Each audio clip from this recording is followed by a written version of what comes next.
Huwag magyabang sapagkat lahat tayo ay uuwi rin sa lupa. Ang kayamanan at kapangyarihan ay walang saysay sa huling hantungan. Ang tao ay parang alikabok, mawawala at lilipas. Kaya't huwag sayangin ang buhay sa kayabangan, kundi gamitin ito sa kabutihan. Walang mataas at walang mababa sa huli, dahil lahat ay babalik sa parehong lupa na pinagmulan.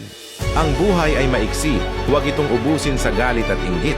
Ang pag-ibig at kabutihan lamang ang may halaga sa huling araw. Kapag tayo ay inilapag sa hukay, hindi dala ang pera, titulo o kapangyarihan. Ang dala mo lang ay ang iyong mga gawa.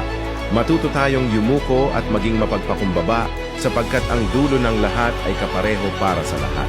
Habang may oras pa, piliin mong mamuhay ng may pananampalataya sa kataas-taasan na tagapaglikha at kabutihan dahil darating ang araw na wala nang balikan. Kanor Stories.